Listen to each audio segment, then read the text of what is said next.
Hello, welcome to the Monday Show via the Everything is Black and White podcast. I am Andrew Musgrove, joined by Mark Colours as we look back on Newcastle United's penalty shootout win over Bournemouth in the FA Cup and the bigger impact of the game when it comes to progress, fatigue, and of course, transfers. We'll also discuss Newcastle United's under-21s after Adam Lawrence's shock departure, the exit of Ben Parkinson, and the imminent exit of a few more. Mark watches more of the View Franks than most around, so hopefully he can answer some of the burning questions. Newcastle United seniors drew 3-3 with Bournemouth after extra time on Saturday and went on to win the game 7-6 on penalties. It was entertaining as long as you weren't a fan of any side or good defensive work. But for Newcastle, it's probably a verdict of two sides. One, of course, of happiness with progression, but with an injury to Tino Livramento and the fact that several who played the full 120 minutes will start in the League Cup semi-final on Tuesday. They really could have done without such a long outing. It was a performance full of errors by Newcastle. Aaron Ramsdale, despite his goalkeeping heroics in the shootout, he was at fault. Kieran Trippier too, looking less than convincing. However, winning breeds mentality and progression, keeps that momentum going into a huge couple of weeks for Newcastle United. Mark, just sum up your initial thoughts. Well, firstly, I love that you waited until the bit when you were talking about errors to make your first error of that intro, which was... I'm only human. It's fitting. I'm like Malik Chow. I'm usually a solid 8 or 9, and every so often, a little bit of a slip. I think that's generous. I wouldn't be throwing out 10s, put it that way. Yeah, I think... look, the main thing about Saturday was getting through. That's all that matters in cup competitions. We've seen what's happened to the holders, for example, going to a game that they would have thought was straightforward and coming out on the wrong end of one of the biggest shocks in the history of the competition. We've seen several other Premier League clubs heading out the competition. Doesn't matter how you get through, just get through. And I think if we look to recent history, if we want omens, which we love, Newcastle United's Carabao Cup win last season started with a penalty shootout win, so why not? But look, jokes aside, it just, all that mattered was getting through.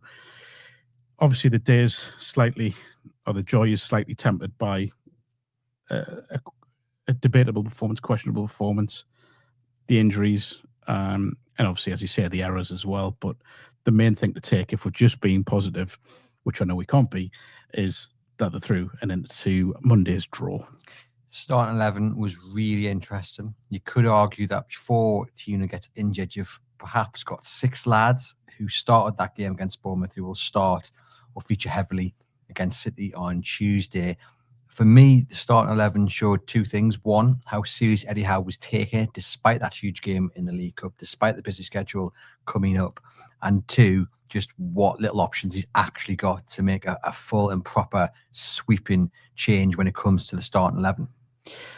Yeah, I mean, he is very limited in certain areas. Obviously, defensively is limited. There'll be obviously a bit of chat, which I'm sure we'll discuss about, Aaron Ramsdale being named as a starter for the game, which I think was the right call to give him at least some game time. Defensively, severely hampered by injuries, even more so now. You look at the midfield, I think it was the right call that he made in there because of the situation of certain players needing rests. And obviously, as we'll discuss in a bit, the forward line was slightly different than what people have been calling for. So I don't think there were too many surprises in there for me. It was kind of not too far short of what I expected Eddie would do for the game. And I think by and large was the right call. Well, the one surprise that was in there was the fact that Nick Voldemort and Joelinton Whissa started in the same side and started pretty much as a 10 and a centre forward. It was something that many of us had called for, but thought would never happen, especially not in the short term. But Eddie Howe went with it. And the key question mark to ask is, did it work? Yes and no. There were, and I think Eddie said this, didn't he? There were good aspects of it. There were promising moments of it. I've got the quotes from Eddie. Would you like them? Go on then. He said it was okay. I think there were some good bits and there were some bits that maybe weren't so good. I think it's only when I review the game that I can really, truly give my opinion. I wanted to do it in a game that I felt tactically would benefit us. I felt that was the game today to try that. I want the option to sort of go to it running in a game at some stage. I don't necessarily see it being a regular for us as in a regular starting system, but who knows? If it worked really well, then of course the chances of that would go up. but I thought both players tried to make it work to the best of their ability. I think it was okay. There were good moments. So that was my point. That was thinking. That was the best of their ability. Eddie Howe it didn't sound like he thought it worked too well. Well, it didn't. But as I say, there were positive aspects to it. I thought Voldemort looked more comfortable in a slightly deeper role. Felt more natural for him. I loved his pass for Barnes's first. But yeah, I mean, it's one of those things. It's kind of a bit of catch-22 because I mean, you can work on it in training, but it's not a match situation. No matter how seriously you take training and how much you try to make it like a match condition, it isn't going to match it really. Not that intensity, not that you won't be put into the exact scenarios that you will against certain defenders. So if it's going to work, he's probably got to persevere with it, but I don't feel as if he's comfortable persevering with it. So that scenario will only be played out, I think, now if Newcastle are chasing a game, or maybe if they get a favourable draw, whatever that may be, in Monday night's draw. So I don't think we'll see it again in the near future, unless, as I say, they are chasing a game. I thought it was okay. Like Eddie Howe, I thought there were good moments, but it looked like what it was. It was a team that are tired, fatigued, and a team that are playing a new system, and that was never going to work 10 out of 10 the first moment you play it. I'm glad we've seen it. I thought, as you said, Voldemort looked better, more comfortable, but at the same time, it looked like two players playing as strangers in a system that they've not played together since they joined the club. I think it'd be daft to write it off. I think it'd be daft to say it's the next big thing for Newcastle United. I think we just need to see more of it and give it more time to gel, because I think there is a way for Newcastle United to go with that system. And I don't think anyone could argue Voldemort looked so much more comfortable playing in a deeper role because he knew that Whissa was there as the final man. So he could do what he does really well, holding the ball up, bringing others into play. And he didn't have to worry about laying it off to someone and then trying to get up. And usually he can't, but he had Whissa. He didn't have to worry about that. So I think, like you, we probably won't see it too often in the near future. But at the same time, I would like to see it more because I think that's the only way you're going to get a true and proper answer to whether long-term it can be Newcastle's system.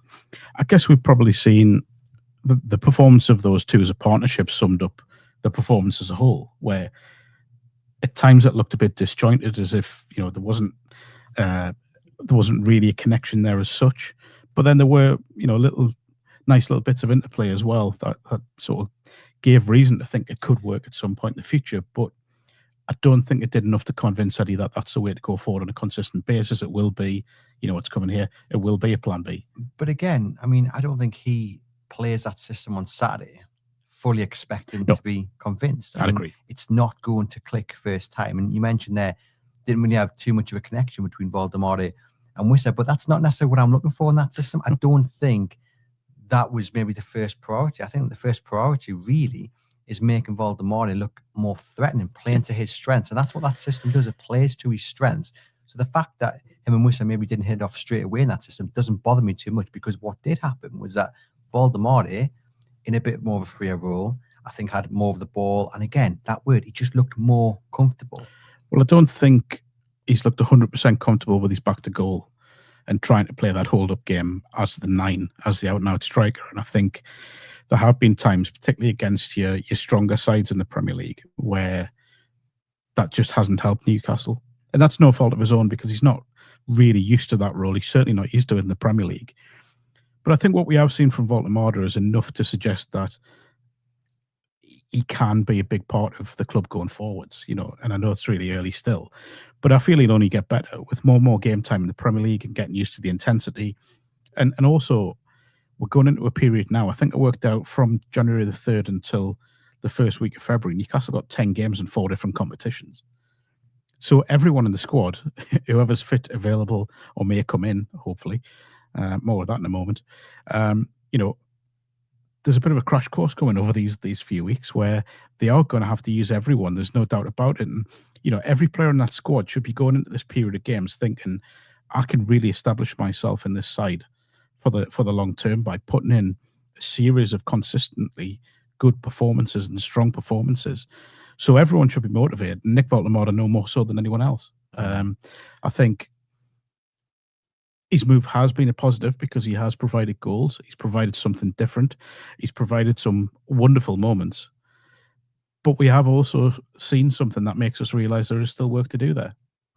I think what I liked as well about this system was that usually what you see is for Voldemort to work as that last man, you need players running on beyond him. So when he holds the ball up, brings others into play, there's other players to hit. And that often isn't the case. Whereas here, you know you've got Whissa in the middle. So the other players on the wings can run in later or can get closer to Voldemort, which can't really happen when he's playing as a centre forward. So I thought there were real positives to take from the system change. And I think the only way we can get to see it in its true light is to see it used more and more, but that probably won't be the case. Les says the skill combination of Voldemort and Whissa felt well considered. Lack of training time together has surely impacted their performance. We've got Darren saying we didn't play great on Saturday and got lucky again. Wolves are starting to play again and might cause us issues. Stephen says our players and Nick need to be in the ear of the referee telling them how many opposition players are allowed to foul them, climb on and hang off Big Nick. It seems it's okay because he is a big lad. We've got Darren as well saying we need at least 2 new signings this window. Omar saying Voldemort is a great player. I think Whissa, Ramsey and Alanga, though, would panic buys. We'll get on to the goals now. Wasn't too much to write about in the first half, Mark. Whissa had the best chance. Really nice move from Newcastle United with Ramsey winning the ball and setting Joe Willock away before it came into the box for Whissa, who really had to test the keeper and did. It was a great save from Petrovic. What I liked, though, again, we're going to talk about Big Nick here, was that he was up there in his own half, chasing the ball down. Okay, he didn't win the ball, but he forced the Bournemouth player to go back into the path of Ramsey, who won the ball. And that, again, is a little nod to what this system does, because you could do that well in the knowledge that if Newcastle win the ball and suddenly turn an attack, he's not going to be given everything to get up to the pitch to be the one to hit with the final ball, because who's there? Mr. Johan Whissa. So for me, that build-up play is exactly why I want to see more of the system. It's difficult pressing as a number 9 because effectively you're trying to mark 2 men, really, because how many times do we see Newcastle do it? The pass between the centre-backs and it goes back and forwards until something opens up. You know, Voldemort can help Whissa with the press. I think we saw that a couple of times on Saturday where Bournemouth were put under pressure. But there's still, again, I think there's still improvements to be made. I don't think, by and large, we've seen the intense Newcastle United that we are used to. We've seen it in little patches in games. But Saturday, I didn't think we saw it as much as we would have liked. That could be down to tiredness and fatigue. I think we should say that. It has been a really busy period. Eddie's options are limited when it comes to rotation, but there are still elements of improvement. But I think you're right in that chance. He has played a part in forcing the error and deserves credit for that. We just maybe need to see a little bit more of it. Middle of the park was really interesting. You mentioned players taking their opportunities when they get the chance, because there's so many games coming thick and fast. 2 who played, I mean, to be fair, Willock played more on the wider times, but Jacob Ramsey and Joe Willock, I felt, really didn't show what they can do on Saturday. Jacob Ramsey, 50 passes completed out of 52, so near enough for 100% completion rate. But I felt every time he got the ball, he looked really, really nervous, especially when he got into that final third. He looked like he didn't really know what to do with it, or that he was thinking too much about it, and he was nervous to make a call, whether it's to go left, right, forward, whatever. He just looked like a man who's thinking about the reaction if he gets it wrong. And I have to say, I feel sorry for him. He looks like a man who's really low on confidence. This is exactly what I was about to say. Not the confidence thing, but more so that he knows his chances to get into this midfield are limited. So when a chance does come along, the pressure on him to take that chance is absolutely monumental. Now, we can sit here now and say Newcastle's first choice midfield is probably going to be Joelinton, Bruno and Sandro Tonali. I would argue, I don't think it's an argument now, your fourth in line is Lewis Miley, despite the fact he's probably the best right back of the club on form. But we know he is a midfielder, so he goes in there as well.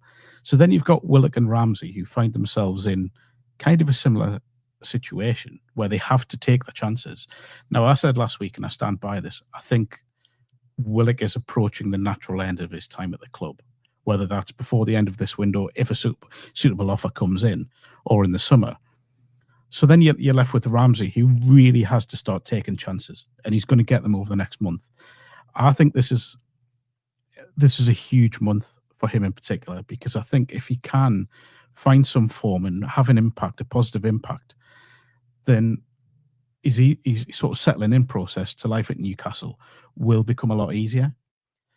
If he continues to show those nerves that you rightly say he showed on Saturday, it's going to be difficult for him to find that momentum and the confidence here to a degree. I 100% think there's a player in there. I saw him enough at Villa to know there's a player in there, and when he's played at youth levels for England. He can be kind of what Newcastle need midfield, that one that goes and joins in with the forward play. But I think we have to start seeing some signs soon. Now, again, I go back to some players can't take time to settle into an Eddie Howe system and Eddie Howe's methods. Maybe he is one of those, but we need to see something over the next month to say, right, there it is. I still think, as you said, there's a player there still backing him. Of course, we always do when they put on the Newcastle United shirt, but it just clearly hasn't gone to plan so far. And I think, as you said there, Joe Willock, he's just going through the motions. I think if the right offer comes in, and at this point, I know Newcastle United want to get as much money for him as possible, but even £15 million through the door for Joe Willock, I don't think it's the worst deal. He gets a fresh start, new environment, and hopefully he can find that form, which made Newcastle United pay all that money from all those years ago, but I just don't think it's going to happen at Newcastle United anymore. Sandro Tonali, we keep saying every other week looking a little bit back to his best, and he has a bit of a poor game. I felt today it was on Saturday it was a little bit in between. He wanted a lot of the ball, 125 touches on the day, some really good movement, some good passing as well.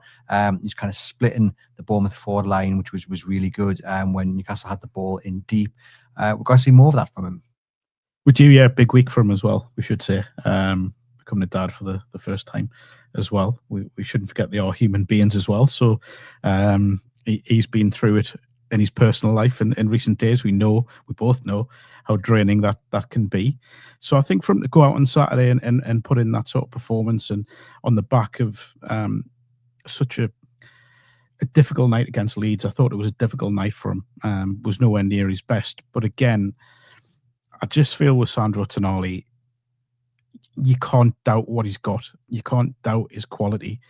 It is just form. And I'm sorry, I am repeating myself from last week, but it is just a difficult patch of form. A little bit like Voldemort on Saturday, I thought there were good aspects to his game. His burst for the penalty through the middle was classic Sandro Tonali for me. And I think, again, another one who we know that he's going to be integral throughout the next month as Newcastle look to progress in, 4 separate or 3 cup competitions, and trying to force themselves into that top 4, which they're not far away from now. So I don't think we can question Sandro at all in terms of ability or temperament or anything like that. It is just a little patch of inconsistency that probably mirrors exactly what the team's going through as a whole. We've got Eric here saying out of possession, Voldemort in a 10 was killing us so through the midfield. It was like 3 versus 2 every time. And I've seen that as a criticism to this system. But again, I go back to the fact it's the first time it's been played in a competitive game with these two as the number 10 / centre forward. So they're always going to be teething problems. And to be quite honest, Newcastle United's performance defensively, Mark, wasn't great at all. And it wasn't just down to this new system or Voldemort, although I can understand where Eric's coming from. But on the flip side of that, you look at the breakthrough for Newcastle United coming from Harvey Barnes just after the restart, and it's a wonderful bit of play between Barnes and Voldemort. The assist, as you mentioned there, from Voldemort outside the foot, wonderful. Barnes one-on-one, you're backing him to score. But again, that's another example why I think you need to have Voldemort in that deeper role, because he's free. I mean, he gets the ball pretty much on the left flank, doesn't he? And then he plays that pass. Like, if he's a centre forward, does that happen? I'm not really sure it does. He might drop that deep, but then other players running beyond, or they're trying to get closer to him. I just think right in that moment is enough encouragement for me to say, do you know what? There might be something in this system. So, yeah, but there's 2 ways to look at it. I think Eddie will have to pick and choose the opposition, because I feel as if you play that formation, that system with Voldemort in the 10 against a a midfield that is energetic, that plays with intensity, I don't think you'll get the best out of him, because you will have people will run off him, as happened on Saturday, and will overload Newcastle's midfield. But is the argument not that the midfield, and we saw it again in this game, once the opposition get the ball and hit Newcastle United on the counter, the midfield gets bypassed in the old system anyway. So, and sometimes what's been missing has been offensively, where Voldemort has dropped too deep and no one's running off and there's no one to aim for. So we're not just really maybe got to get the balance and say, actually, well, the way you win games is by scoring goals. Newcastle look more threatening, and if they can score more goals than they let in, then hey ho. But I feel as if you put yourself at more consistent risk if Voldemort is in that role against that sort of midfield. That's when you do need the three we spoke about in there. I know they've been bypassed at times this season, and probably too many times for Eddie Howe's and you could probably play it against a kind of a static. There are static midfields in the Premier League where they do play with low energy, but it will be few and far between. So I think, again, the emphasis goes on Eddie to try and tweak the system a little bit and tweak how it works. But it was a concern how many times Newcastle were getting overrun, which then piles the pressure on the defence.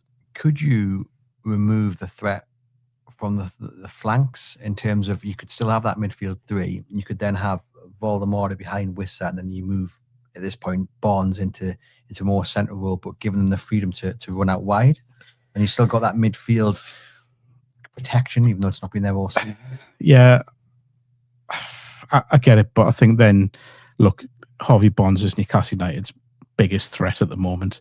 So I think you just need to let him get on with doing what he's doing, instead of what I think would lessen his impact. But I know what you mean. It looked like Voldemort had a free role, really. He was obviously on the team sheet as a number 10, but if you look at his best moments of play, and there weren't too many, but I'm not sitting here and saying it was another match performance by any stretch of the imagination, but his best kind of play did come out from the flanks. That's a danger in itself, though, because if you're going to play and I'm not saying he's not an intelligent player, he clearly is, but you have to have someone, if you're going to give someone a free role, everyone else around them has to probably put in a little bit more, another 10% in their performance, to make up for the gaps that they will naturally leave by going to where they want to go to, or where they feel they can impact the role. If we look at players in the Premier League, in the history of the Premier League, that have had that sort of role, they've all been genuinely top-class players. And I'm thinking of players like your David Silva's at Manchester City, who one of my favourite Premier League players of all time. He could get away with playing that role because the other players around him in that Man City side completely understood what they had to do to get the best out of a very, very special talent. Now, I'm not saying Voldemort couldn't be that, but I think giving him a free role just puts a little bit too much pressure on a Newcastle side that aren't quite in the stride. The goal came, as we mentioned, then Botman nearly makes it 2, heading off the bar, but after that should have made it 2. Should have made it 2. It was a great header, to be fair. Newcastle struggled after that, and they reverted to what we've seen too often this season, where they allow the opposition in, and Alex Scott goes and gets the equalizer, and it was far, far, far too easy. And if you've got the everything is black and white bingo card out, then you can tick off a rant about letting your man run, Mr. Sandro Tonali. I don't care if you've just had a newborn. Please, please, please follow your man, because he let Evan Nelson to wander into the box. And then on the other side, even worse from Kieran Trippier. I mean, he just lets Alex Scott, there you go, mate, have whatever you like, and he pops the ball into the back of the net. And look, we've won the game. We're buzzing about that into the fourth round, buzzing about that. Form of late, brilliant. Again, buzzing about that. But it's the same old 2 or 3 errors which are just there on show, and they're not being fixed. They're not being dealt with. And look, if you allow Man City that space on Tuesday, then forget Wembley. Just write it off. They've got to be following the men. We always say it's basic stuff, really.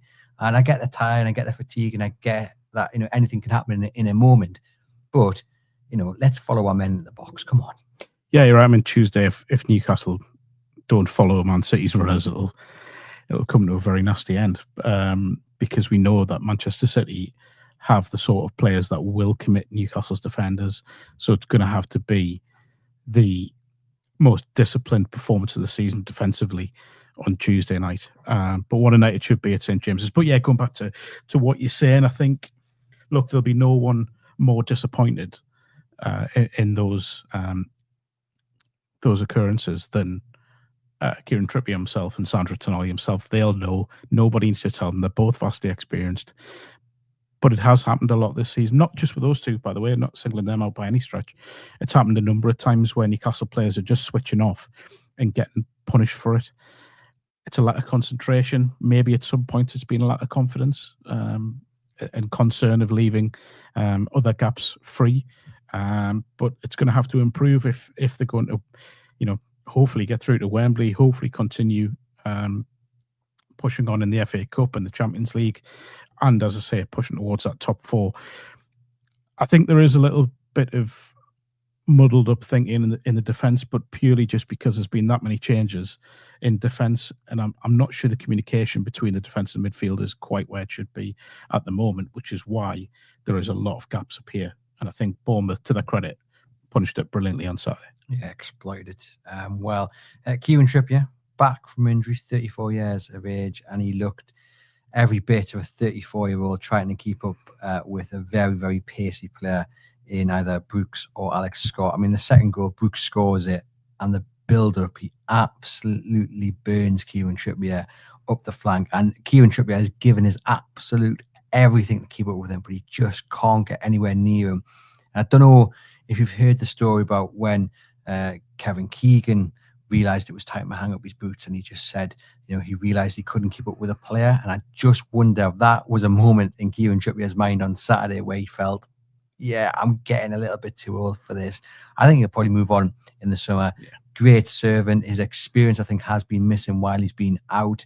I think that really counts for a lot. But on Saturday, he looked like a man coming towards the end of his career. He looked like a man who was coming back from injury as well. So we have to caveat any criticism with that in mind.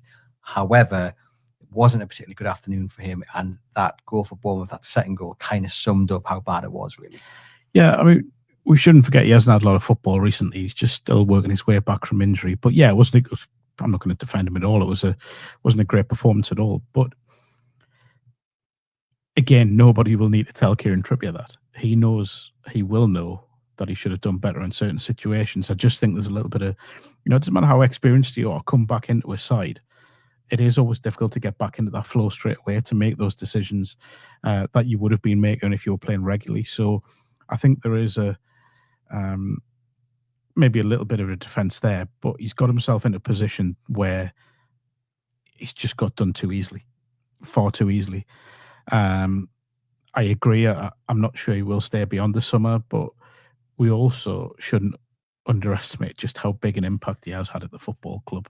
I think he's been a standard setter from the minute he walked through the door.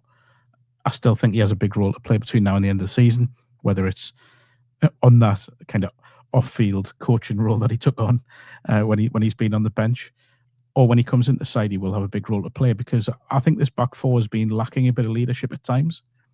I think it improved when Fabian Shaw came back into the side. But I also think there's a little bit lacking when Trippier's not at right back. And I'm not saying he should start there. I think, if everything was well, then you'd say Tino Livramento starts there every week, or Lewis Miley now. He's kind of shown what he can do, but Tino would be first choice. But I do feel there's just a little bit of leadership lacking at times, and Trippier does give you that. But again, going back to it, nobody will need to tell him how poor he was. What did you say earlier in the summer, wasn't it, that you wanted him to sign a... I would have done then, yeah. Yeah, now? Well, not now, yeah, but I stand by what I said at the time. But circumstances change. Look, back then he was in form. He was still a key member of the squad, and he still is to an extent. And I still think the long-term benefits of Kieran Trippier being in Newcastle United are still there. He still can help your Tino Livramentos, your Lewis Halls. But I do think he'll go and move on to pastures new in the summer. I agree about the experience and leadership, but given that he will be one of the highest paid players, I think that's where the decision comes, that we love his experience and outlook. If they offer him some sort of coaching role, fantastic. He might go for one more big payday elsewhere. But as a higher earner in this Newcastle United squad, I think it is probably time in the summer to say thank you for your service. You've been tremendous. The first key part of the new Newcastle United in this brilliant era that we've had so far and to come. But it is now time to move on. I don't think it's a stretch to say he's been one of the most important signings in Newcastle's recent history. And I go back since probably the turn of the millennium. I think it's been used this a lot of times by a lot of different people, but he was a catalyst for what followed. Well, obviously in the week that we had that horrendous news about Kevin Keegan, I don't think it's too much of a stretch to say that in the same breath of Keegan coming and what that did during the mid-'80s when things were really down, fans, and all of a sudden the next morning you had queues around the stadium to get tickets. It had that kind of feel, that kind of big name coming, big name that you didn't really expect to come, and you've got all that experience, all that ability, all that talent, and then the kind of charm around it as well. I think when you're talking about players who've really had a key in turning Newcastle United's history for the better, I think you can mention Kieran Trippier in the same breath as Kevin Keegan, the player. Yeah, that's a big call. You don't think it had the same impact? I know. Because when he came in, Newcastle was staring relegation in the face. They needed leadership, they needed experience, and more important, they needed someone on the pitch to be able to change what was going on. And he's the first man who took that chance. Yeah. Keegan did exactly the same. In the doldrums. I get it. The difference being that Newcastle were what is now the championship, a run-of-the-mill championship side back then, and Keegan was still an England national, and he dropped into the second tier English football. 100%. I mean, I would argue Newcastle were kind of odds on to go down to the championship, and Kieran Trippier just won the La Liga. 100% get it, but this was a two-time Ballon d'Or winner and all that. But I get where you're coming from. Look, I did a piece on Trippier when he signed, and the fact that up until the moment he walked into St. James's Park, the Atletico Madrid chairman, Diego Simeone, were on the phone to him constantly saying, "We don't want to let you go. There's another deal on the table for you if you want it. Come back now." The fact that was still going on as he was doing his media duties at Newcastle, as he was getting ready to put pen to paper on his contract, speaks volumes, because we shouldn't forget they were reigning La Liga champions at the time, and he was a huge part of that squad and that side, the starting 11. For him to leave all of that behind, and I'm certain there was some other stuff going on as well, but for him to leave all that behind, to commit to a side that were 100% going to get relegated from the Premier League, and there were very little signs of improvement. But for him to commit to that as a full England international, there must have been some promises made that have been delivered. The likes of your Bruno's coming in and players like that. Now, there's another one, a transformational signing, if we want to go down that route. Brazilian international swapping life in the Champions League or in Europe with Lyon for that. But yeah, I mean, again, I spoke about Joe Willock heading towards the end of his time, and natural end. I think Kieran Trippier maybe is now. Just a reminder, ladies and gents, this episode is sponsored by NordVPN. Do click the link in the podcast description box to get a discount offer on your NordVPN plan. No risk with a 30-day money-back guarantee. One subscription can be used across 10 devices. And a big thanks as well to fpro.com. You can head over there to get your trainer mat, which can fit into most rooms in the house. Maybe not Mark's kitchen because it is so small, but it can be used outside as well. It connects to an app where you have drills built by UEFA coaches. It improves your focus, your skills. It is worth signing up, having a look. We've got up to 60% off by using the discount code EIBW20 over at fpro.com, or head to fpro.com/EIBW20. Sandro Tonali then, Mark, into the box, gets fouled. Great dummy by Voldemort. Gordon takes the penalty, and then we head into extra time. And extra time was absolutely crazy. Caution thrown to the wind by both teams. Both teams wanted to win it. It was end-to-end. Some good saves made by Aaron Ramsdale. And it was just a little bit mental, wasn't it? Yeah, and you know who'll have hated that? Eddie Howe. Absolutely. I tell you who hated it. My wife. 8.5 months pregnant with a toddler at home, and she was like, "When's it going to end?" I was like, "Oh, it's Newcastle."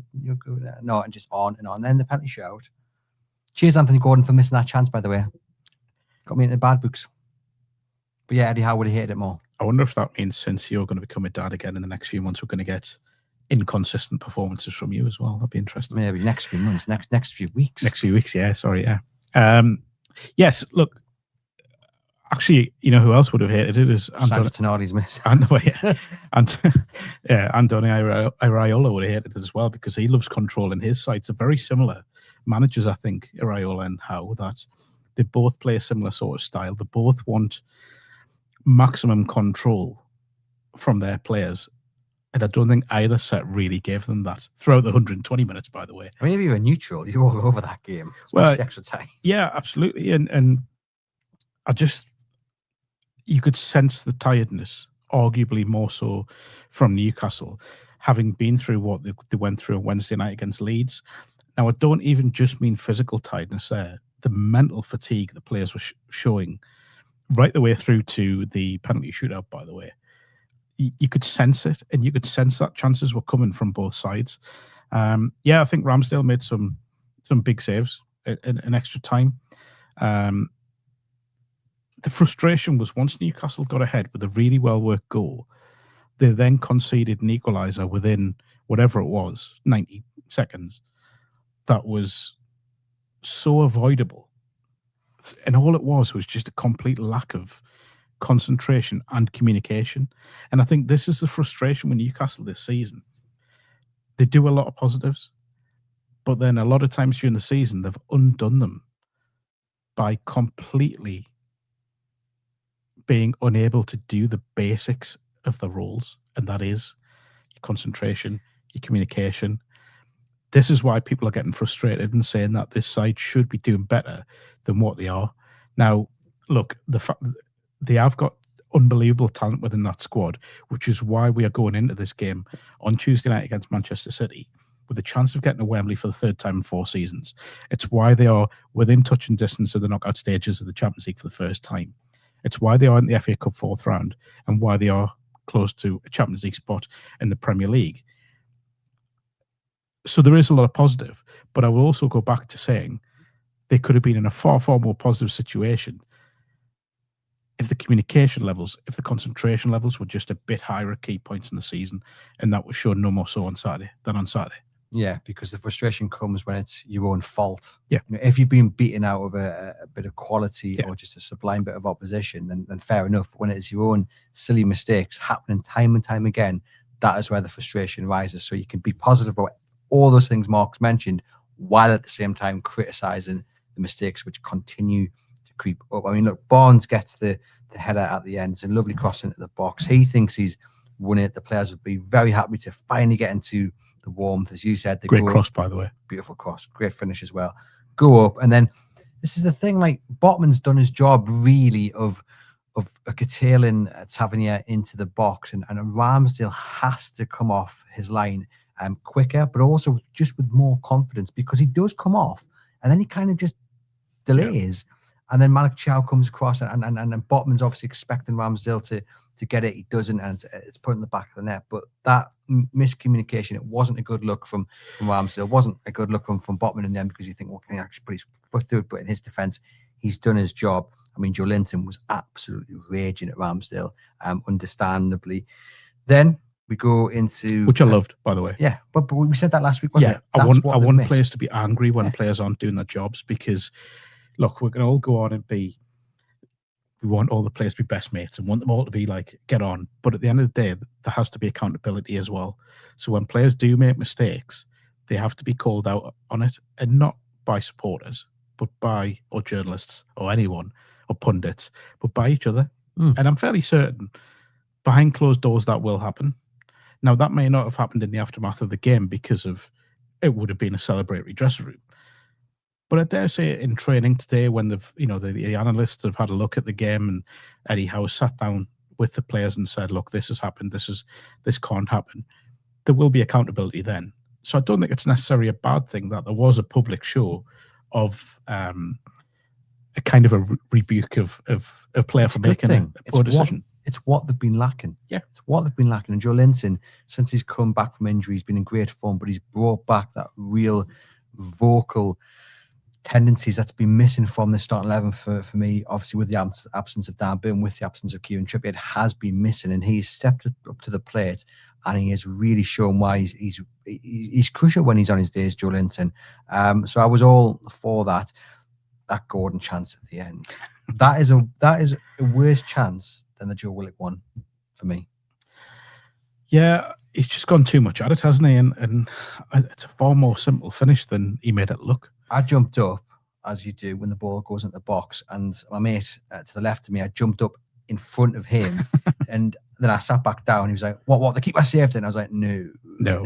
He's just put the ball straight through his own legs." Yeah, it was massively frustrating because you're just waiting for the net to ripple, but for him to step up, Anthony Gordon, and then take the penalty in the shootout, I thought that took guts. I know he is the designated penalty taker, but that'll be fresh in his mind. Yeah. Look, we always talk about, I think we probably spoke about Anthony Gordon more than any other player this season. I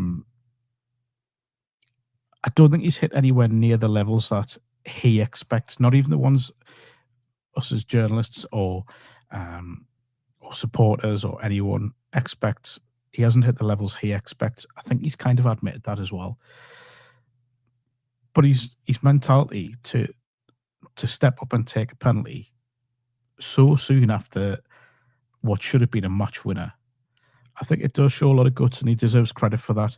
But there has to be improvements coming from Gordon. I think Barnes at the moment is completely and utterly outshining him. And if everyone was fit, and we're talking about a straight shootout on that left-hand side, there is only one winner at the minute, and that is Harvey Barnes. Now, I apologise if you were going to talk about Harvey Barnes, but I want to bring him up now because we've spoken about him. Could he get into the Scotland squad? I'll say this now.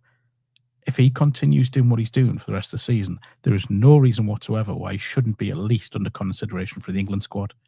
Because at the moment, in terms of left-sided wingers, in terms of goal scoring and providing assists and producing consistency, Barnes is outperforming a lot of players that are supposedly bigger names.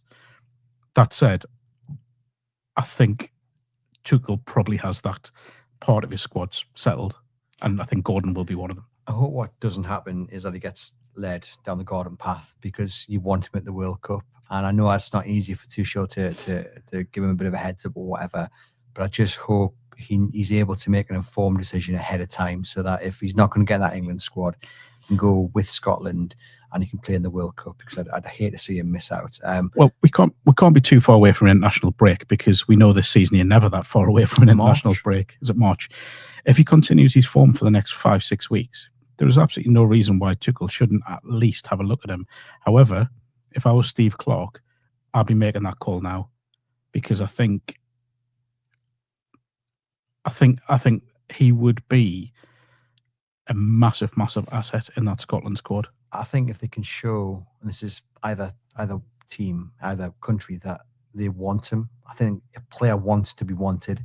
So if Steve Clarke starts making the right move now, I think he might win that battle. Even, to be fair, if Tuchel makes the call, there's no guarantee he starts. I think Barnes starts in that Scotland's team. So it's going to be interesting to see what happens. But yeah, always backed Harvey Barnes. I don't get many things right, but I looked back in the archive and found a clip from July 2024 where I said he's going to be worth every penny and more, because I'd saw enough in that first season, despite the injuries, that there was a player there, and there is a player there, and he's. I'm glad to see that he's shutting everybody up who has doubted him. Voldemort missed the penalty. Great to see Bruno going up and dragging him back and giving him a bit of a hug. Then Bruno misses. Obviously got Ramsdale, the hero, which is an important moment for him. So yeah, Newcastle United win a penalty shootout, which is great. Well, it's funny, isn't it? Because both of us, I mean, I'm obviously older than you. That's the grey hairs show. I grew up just expecting Newcastle not to win penalty shootouts. I think one of the only standout ones I can remember from my first 25 years watching Newcastle was Steve Harper down at Watford in what is now the Carabao Cup. I can't remember what it was back then. Colin, maybe. Down at Watford, when I don't think Steve was even meant to be in goal. I think it was meant to be Tim Krul, but he picked up an injury in the warm-up. But since Eddie Howe's come in, they've been all right in penalty shootouts. I think lost one at Chelsea, didn't they, in the Carabao quarters? But apart from that, have been pretty good at them. Well, my uncle, who I give a lift home from the match on Saturday, and I might get this year wrong, but he said to me that his first game was 1976, and I think that was the first penalty shootout he'd seen Newcastle United win at St James's Park or live in a game. And he said he was sitting next to a young lad whose first game it was on Saturday, first game at St James's Park, first Newcastle United game, and he'd seen him win a penalty shootout. And I said he didn't say what everyone says in that moment, that it's not always going to be like this, did you? You have to say that. Comes with a warning. You have to say that. It's my first game at St James's was January 1988. So what's that? A wee while ago. It's a long time ago. 38 years? No, 30. Let's not make you feel even No. but the win against... Sorry, it's 38 years. Wow. Okay. Anyway, sorry. He's just talking to himself. Let's talk about the need for reinforcements, because the need was there before the game. The need is most certainly there after the game, because Tino Livramento is going to be out for a wee while, which is devastating. He's had his bad luck with injuries, but he always comes back looking fit and firing and ready to kick on, and then another injury occurs. So I'm good for Tino Livramento, really, really am. Hopefully when he goes and sees a specialist, has a scan, it's not as bad as we fear, but he's certainly going to be missing, you would think, for the next maybe month, 6 weeks, what have you, and then it's about getting up to speed as well. So need for reinforcements defensively is there, has to happen this January without a shadow of a doubt, doesn't it? Yes. I think if Newcastle United are serious about really challenging for success on a number of fronts this season, I think there is a need for two defenders to come in, a centre-back and a full-back, and I think that has to happen pretty quickly. Are we looking into Europe? Are we looking somewhere in the Premier League Championship? Well, look, it's difficult to bring someone in from the Championship to step up, and I don't think there's too many players that could do that. I would always argue that Newcastle, with the ambition they have, and I'm not doubting that, they should always be looking for better than what they've got. So when you're bringing in someone, I don't think it should be a case of, can we bring someone in who's back up to Malik Chow or Sven Botman or Tino Livramento or whoever. Can we go and get better? Because if we do get better, the squad gets better. And then those players, your Chows, your Livramentos and Botmans, they've then got to strive to be better. Now, it's not very often when you see the genuinely big clubs, yeah, ones that are challenging year in, year out, they don't tend to make squad signings. They make signings. Look at Semenyo going to Man City. Do they need him? Probably not. But has he improved them? 100%. So now, your Dokus and players like that, the wingers that they have got, they've got to raise their levels, and you continue to keep them motivated. Now, I think this is where Newcastle have to go. They have to go and get better than what they've got. Now, I look at that back four. At the moment, it's pretty much picking itself, and that shouldn't be a situation Newcastle should be in. I know it's unfortunate. The injuries are really unfortunate. They've come at all the same time in the same positions. But I think they have a situation, even if it means bringing forward signings from the summer and getting them in the door, I think they have to do it. Okay, well, the question to you then is who I don't know. is better? Because I agree with you on one hand, but I also do subscribe to the notion that it's not always about getting better. It's about building a squad that is better. So, for instance, I think you naturally do that. If you bring in better, then is it not better to bring in someone better than your first choice? Yeah. In an ideal world. So why not do that? How easy is that? It's not. I'm not saying it's budget easy. And with wages and whatever. It's not always going to be that simple. And I think that's where you can strike a really good balance. And I've said before, I mean, you look at Semenyo, if you look at his stats in the Championship, when Bournemouth went and spent 10 million on him, the amount of the bad words that would have been said at that being Newcastle United would have been through the roof. No, I get that. Yet they've backed the scouting staff. They've done their homework and they've gone, there's a player here, despite the fact he scored, I think, 6 goals and 36 appearances. You know, it was a dreadful stat that he had in the Championship, and yet here he is off to Man City. So I think there's a balance to be had, and I'm looking at. You also got to consider who's open for a move in January, because you're going to end up paying more anyway. There are players that I'd like to see Newcastle United target. I mean, I'd love for them to go in for a cheeky little bid for Murillo in Nottingham Forest, but with Nottingham Forest staring relegation in the face, is that going to happen? But then he might not be happy, and could they try and create a bit of discontent with Murillo with a cheeky bid? Leif Davis, I know he's a left back, not a right back, but you could bring him in to shore up that left back spot, because we know they're aiming for left back, and he's a good player. He's a Newcastle fan as well. Is he better than Lewis Hall? You would say no, but I think he's a good quality left back who could add to this squad. Yeah, I think it's difficult, isn't it? I think in an ideal world, and I said this last week, that I would love a bid for Gahey, but I'm not sure he leaves Palace in January, knowing personally there is a massive financially rewarding move in the summer, because when he'll be a free agent. He's not going. So he's not. No. But it would be someone of that ilk if you could bring him in, because he would be someone who wouldn't command a squad place. He would literally be a key player in the defence. So, yeah, I think, look, I'd love to see two defenders come in between now and the end of the the end of the transfer window, because I just think they are necessary. I don't know who. There is definitely a need for a left back as well. I will say that. The ideal scenario is to have someone that can play both positions, isn't it? Left back and right back, to cover off a bit like Tino can, which is why his loss feels such a big blow, because he was kind of the cover for Lewis Hall. But you're now going into the next few weeks with Sven Botman, whose, let's be honest, injury record isn't the greatest by any stretch. Lewis Hall, who is now seemingly back to full fitness after a long time out, or patches of time out. And Kieran Trippier, who is just coming back to full fitness. So there is a real concern. Now, what I will say, I don't think Eddie wants to throw Alex Murphy in. I've said since the summer when you've asked me, I don't think he's ready.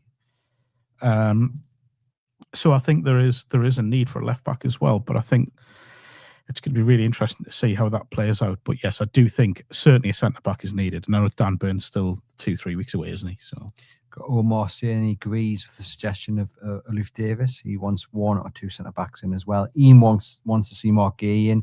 It would be a signal of intent, he says. Put a bid in now and see if Arsenal, City, and Liverpool really enter the race.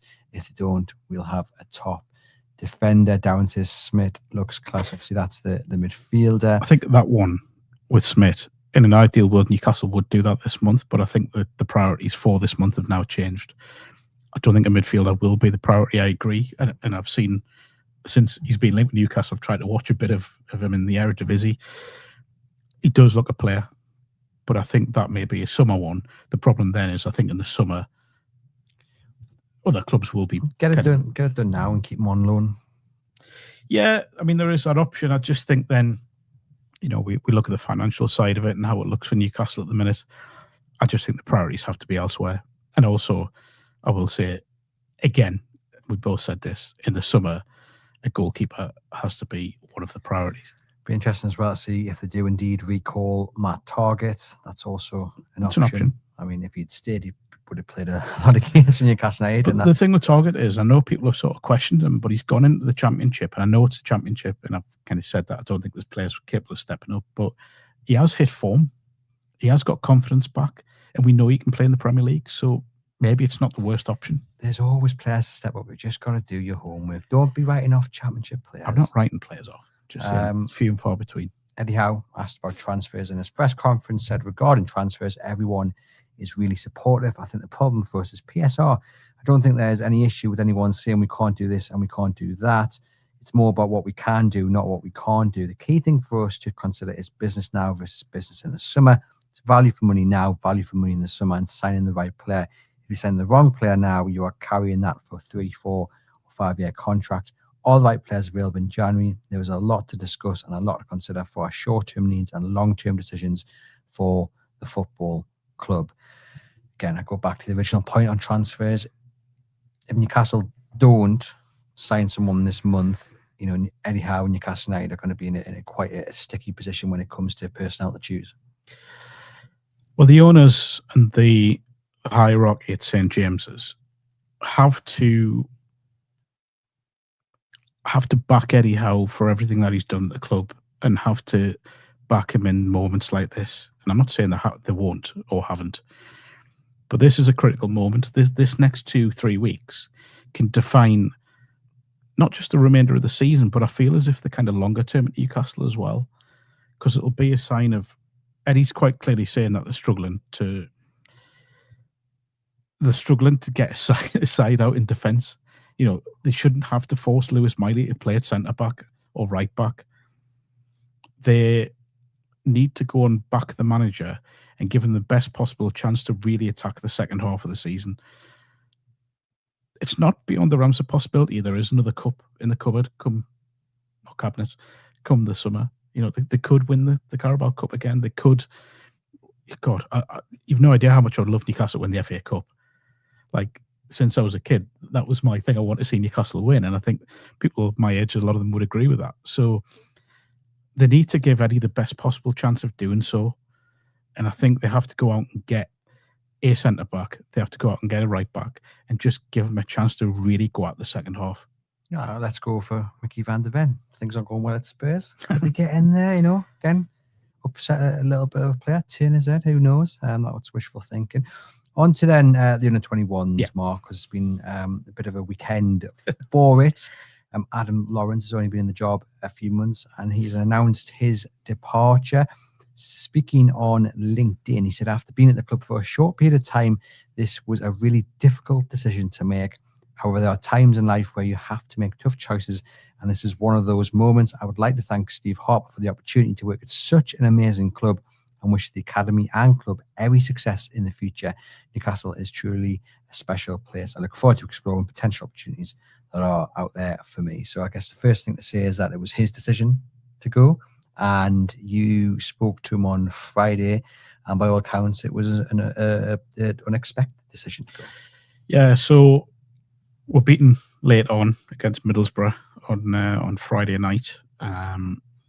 Myself, Matt Raisbeck and Chris Woff spoke to Adam after the game. I didn't get any indication that this was coming. There was no talk about concerning his position or anything like that, or even his manner. There was nothing to suggest he's. You can generally tell from a manager if that trying to make a decision like that. But I didn't see that from Adam. He spoke about players, which we'll come on to, about what their next steps could be. He spoke about, yes, the disappointment of the performance, but I didn't get any indication. So yesterday, when that press release came through, I think I was probably as surprised as anyone. What I will say is, you know, I've had a lot of dealings with Adam over the last sort of 6 months, and a real gentleman, really good to deal with as a coach. Spoke openly, spoke honestly, and that's kind of all you can ask for to an extent. Results haven't been good enough. I think even he would admit that. I think everyone at the academy would. You can throw in sort of mitigating circumstances of players have been out on loan. There's been a lot of changes. Players have been involved in first team. So I think your Shahars, your Neves, Murphys would have probably played on Friday night, all being well. So, but it's a thankless task, I think, the 21s manager, because you've got to strike the right balance between results, performances, and development. It's not an easy job at all. So there's a big decision to be made at Newcastle. I don't know who will take it. Obviously, Robbie Stockdale is in interim charge at the moment. So they've got Tuesday afternoon, they play Benfica in the Premier League International Cup, and then Friday afternoon go to Sunderland. So it's going to be a tricky week. Benfica have got an unbelievable side at that level. So it's going to be a real tough test. Indeed. And this is now the 7th? Yeah, I think if you include interims as well. Well, yeah, a shock to many, as you said, even though the results weren't great, there was clear signs of progress being made under Adam Lawrence. It's going to be interesting to see who they do indeed replace him with. And then we've also seen players either confirm moves away or certainly on the cliff of it anyway. Let's talk about Ben Parkinson, because you know a lot was thought of him, and he's gone up to Scotland in the last week. Yeah, I did a piece with Ben about 6 weeks ago, and he spoke about the sort of mental challenges he'd had from obviously being in and around the squad during the previous Champions League campaign, was on the bench a couple of times, I think in Dortmund and Paris against PSG, made his first team debut as a substitute against Bournemouth during the same season. And then we kind of expected him to kick on and be kind of where Sean Neve's at right now and be in and around constantly, but because of injuries, just hasn't quite happened. So I spoke to him about 6 weeks ago, and he sort of indicated then that his mind was on what's next, rather than kind of force my way back into the 21s. Newcastle agreed an undisclosed fee with Falkirk last week, so they have got some money for him. I can't confirm this as me speculating, but I assume there'll be a sell-on in there. So hopefully Ben, with a fresh start, certainly has the ability and attitude, can go to Scotland. A great opportunity from up there to develop and to get men's football under his belt, and excited to see where it takes him. And the other big one is Kahal Hfn, captain of the under-21s, signed from AC Milan. By all accounts, again, big things expected from him, but wasn't in the squad on Friday in that defeat to Middlesbrough, and he also now seems like he's set for a move away. Yeah, so when I turned up on Friday night at a freezing cold Whitley Park, expected Cathal to be in the squad. When I saw he wasn't, my immediate thought was, given the lack of defensive options in the first team, maybe he was going to be named on the first team bench for the Bournemouth Cup tie. When I was stood with Chris and Razor speaking to Adam after the game, I purposely made a point of asking Adam Lawrence about Kahal Hfn, and said, should we expect him to be in the first team squad? And he said, no, he said to me that he's been kept out of the squad for the Middlesbrough game because there is a possible move away from Newcastle on the cards over the coming days. Now, I asked if it was a permanent or a loan, and he said TBC, so we don't know what. There's no indication of where he's going. The only thing I can say is I was told a couple of months ago, and reported this for the Chronicle, that clubs in Scotland were interested in him. I think there's clubs in Scotland interested in Charlie MacArthur as well. So there is possibly something on the table there for Cathal over the coming days. Just talk to us briefly about him, because, as we said, captain of the under-21s, and people did have big hopes for him.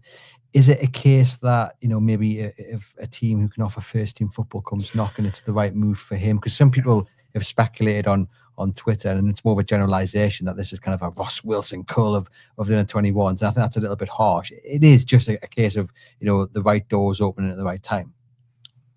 It's strange how we think of under-21s differently to first team, because we've said it about Joe Willock. He's ready to go elsewhere. Now, that's not saying Joe Willock's not good enough to play in the Premier League. That's just saying he's ready to go elsewhere because he needs a fresh start. I get the feeling with Cathal that it's been a difficult season at 21s level, but his attitude and his ability has shown up really well, and I feel as if with him now, he's ready to play first team football somewhere, which is why I wonder, and again, this is speculation, I think it may be permanent. I think he's ready to take that step into men's football permanently. I know there are clubs that have looked at him in the EFL. Adam Lawrence, about 6 weeks ago, said to me that he felt he was ready for first team football at a sort of EFL level or in Scotland. I just think it's right time, right move. Well, it's certainly right time. Time will tell if it's right move, but I think he is ready for that. Apologies if you're going to bring him up anyway, but Joe White's another one. So there was a piece I did for the Chronicle yesterday on Joe White. So I asked Adam on Friday about Joe White, who's back from his latest loan move away at Leyton Orient. Joe's 22, 23 now, and he's had a number of loan spells. Now, Adam indicated he expects there'll be another move between now and the end of the window. Now, I think at the edge that Joe's at, with his ability, unquestionable ability, it's time for a permanent move to go on and kick. He's not, with all due respect to him, and I think he's a really talented player, I don't think he's going to break into that first team midfield with the amount of options that are there. So now he has to say, right, what can I do? Where do I go? There'll be clubs that, well, there are clubs interested in him, EFL clubs. I think now is the time to have that clean break. A little bit like Dan Barlasser did a few years back. Go make a career for yourself in the EFL and see where it takes you. Now, Dan obviously left to go to Rotherham, I think it was. Then went to Middlesbrough, did well at Borough. Now he's playing in the SPL on a regular basis with Hibs. So I think Joe White is possibly in a similar situation. Well, lots to keep an eye on when it comes to Newcastle United's under 21s. Thanks to Mark for providing insight into that. Thanks to you guys for watching and listening. It is greatly appreciated as always. Do remember to click the links in the podcast description box to take advantage of the discount offers both on your NordVPN plan and your fpro.com training mat. And look out for plenty of content coming your way this weekend. We'll have the match preview with John Gibson. We'll have the view from the opposition looking at Manchester City in the small matter of their 10-1 win in the FA Cup. Perfect preparation for Tuesday. Then me and Mark will be back, hopefully celebrating victory in the League Cup. And then we'll have it all over again with match previews and view from the opposition. So much to talk about, so much to look forward to. Do stick with us. Pleasure as always. And we'll see you guys very soon.